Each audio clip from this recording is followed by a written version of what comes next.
Hi అండి, welcome to మా అమ్మ శుభలక్ష్మి ఛానల్ అండి. ప్రపంచంలో ఎన్ని 5 స్టార్ హోటల్ వంటలు తిన్నాండి, మా అమ్మ చేతి మామిడికాయ పప్పు ముందు ఏవి సాటరావు కదండి. పుల్ల పుల్లగా కమ్మగా ఉండే ఈ కాంబినేషన్ అంటే నాకే కాదు, మీలో చాలామందికి ఇష్టం ఉంటుంది. ఈరోజు మా అమ్మ చేతి స్పెషల్ ఏంటంటే అండి, పెసరపప్పు మామిడికాయ కూర అండి.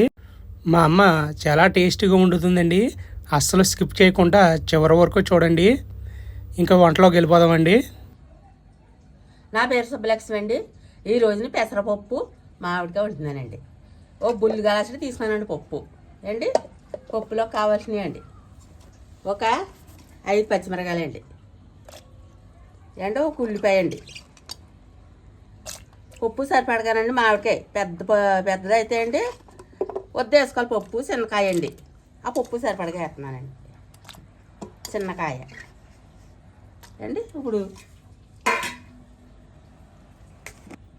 కారం అండి, అరచెంచా కారం, అరచెంచా పసుపు అండి.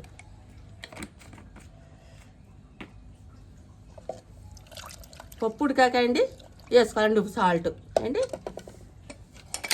3 ఏళ్ళు వచ్చాక అండి మీకు ఎలాగ ఉడికింది చూపిస్తానండి.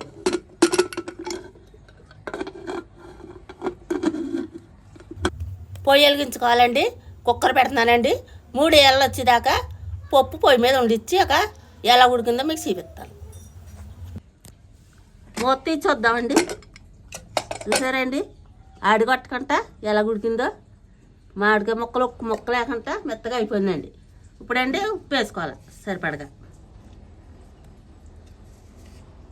సాలపోతే తర్వాత వేసుకోవచ్చండి. ఇప్పుడు పోపు పెట్టి తాలింపు పెడతానండి. ఇప్పుడు పోపులు పెట్టి తాలింపు పెట్టుకోవాలండి. పొయ్యి అంటున్నానండి. గుళ్ళు ముగ్గురు పెట్టండి, తాలింపుకే కదండి.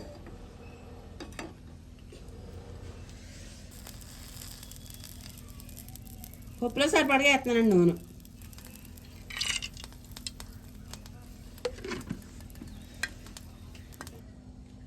పోపులో వేస్తున్నానండి.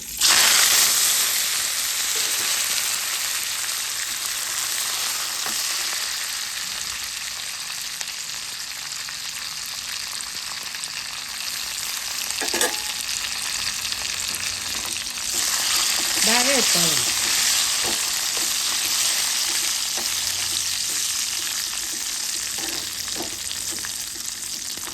వేసుకొని పప్పులు వేసేప్పలేండి. ఇంకా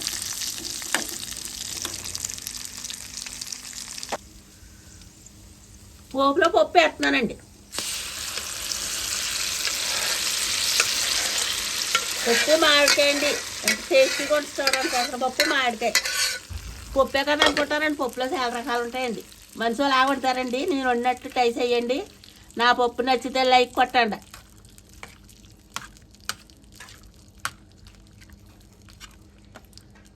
చూసారండి అడుగట్టంటే ఎంత అందంగా వచ్చిందో. పప్పు అంటే కొంతమంది మాడిపోద్దండి, కలర్ రంగు కూడా తేడా వచ్చేద్దండి. నేను చూసారండి ఎంత అందంగా వస్తుందో పప్పు కలర్గాను. చాలా టేస్టీగా ఉంటుందండి. ఫైనల్గా మామిడికాయ పప్పు రెడీ అయిపోయిందండి. ఇది వేడి అన్నంలోనండి పప్పు వేసుకొని కాస్త నెయ్యి వేసుకొని తింటే చాలా బాగుంటుందండి. మామిడికాయ పులుపు, పెసరపప్పు కమ్మదనం అంత పర్ఫెక్ట్గా కుదిరాయండి. మా అమ్మ చేతి వంటలో ఆ ప్రేమే వేరబ్బా. అన్నం మొత్తం ఒక్క ముద్ద కూడా వదలకుండా తినేయాలనిపిస్తుందండి. మీరు కూడా తప్పకుండా ఈ స్టైల్లో ట్రై చేయండి.